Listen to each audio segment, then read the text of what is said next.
Laughing Loon presents Building Ootek Part 2. The kayak pictured here is Ootek, designed and being built by Rob Max.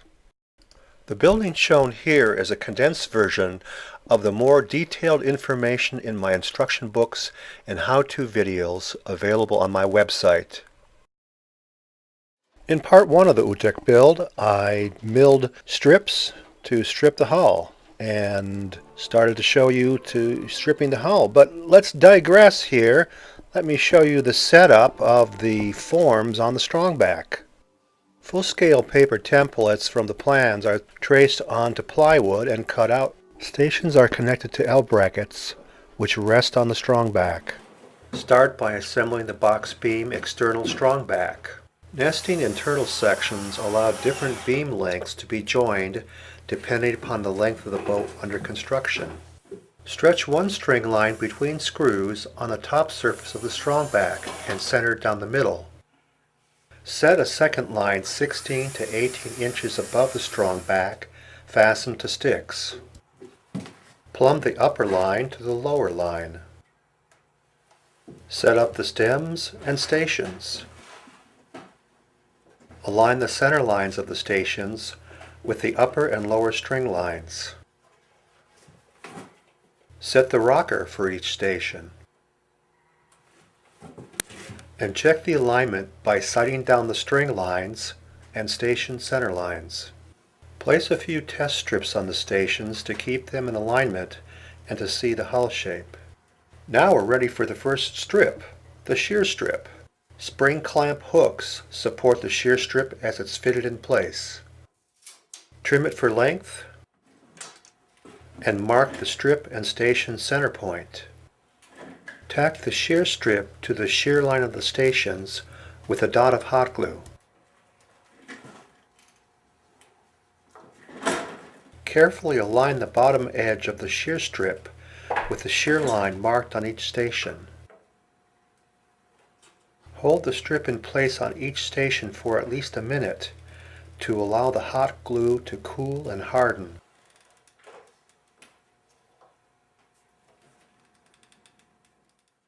Then step back and look at the shape and curve of the shear strip carefully. This strip is the foundation for all the following strips, so take all the time you need to be satisfied with its placement. The genius of strip building is that the strips naturally create fair curves. So, if a strip does not run in a smooth line, knock it loose from the offending station and it will adjust itself to the proper curve.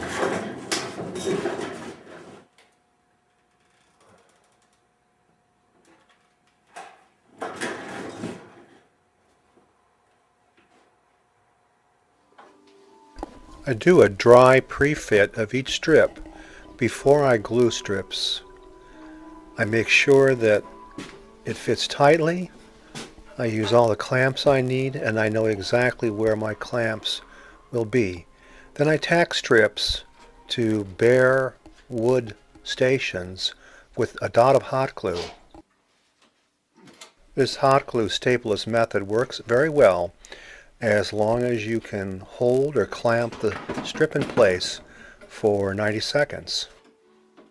I line strip edges between stations with spring clamps, and I use a variety of other clamps.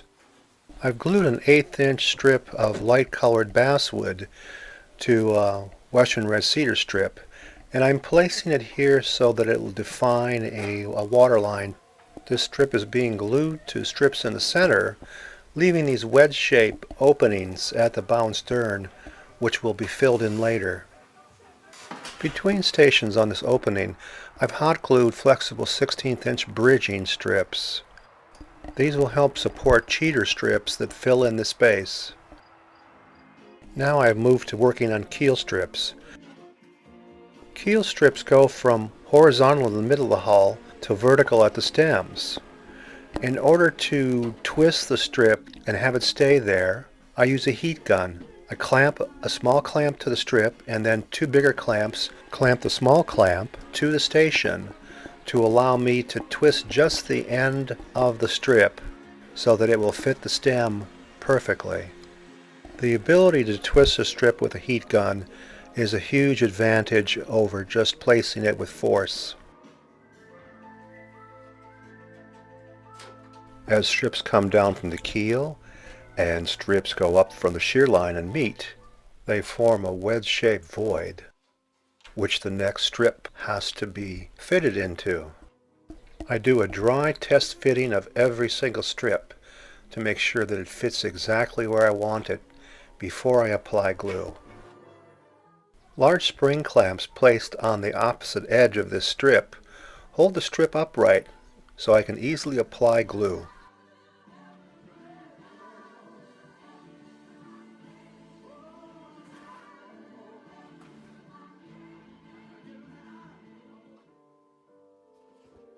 The strip is tacked to the bare wood station with a dot of hot glue, clamped in place, and spring clamps are placed between stations to align edges. And then beads of hot glue are applied between stations so all clamps can be removed in 90 seconds.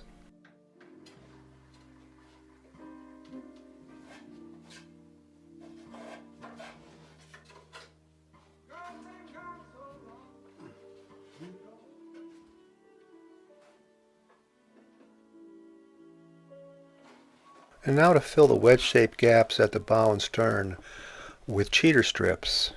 I've clamped a partial strip in place and I'm measuring the gap at different spots and transferring that measurement to the strip. Then I connect the dots and I'll take it over to the bandsaw and cut that piece. Now, after a lot of planing and shaping and fitting, which I'm not showing you because it would take more time than this video lasts for, I've fit that first cheater strip in place and I'll glue it in place. Then I fit the next cheater strip and now I'm gluing it in place.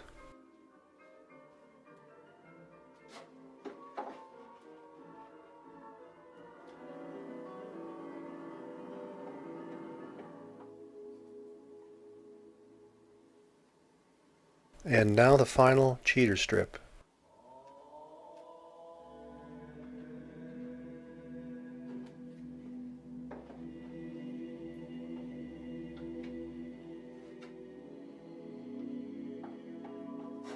Rough trim the strips with a saw on a line parallel to the stem edge. Leave excess wood to fine-tune the bevel with a chisel. Check the bevel angle by laying a scrap strip across the first station and the beveled stem edge. This creates a glue joint at the stem of strips filled in from the other side. In installment number 3 of building Ootek, we'll finish off the hull bottom. For more information on my strip building techniques, see my shop tips pages at laughingloon.com. Full plans for the Sea Kayak Ootek, along with many other canoe and kayak plans, instruction books, and how-to videos are available at my website, laughingloon.com.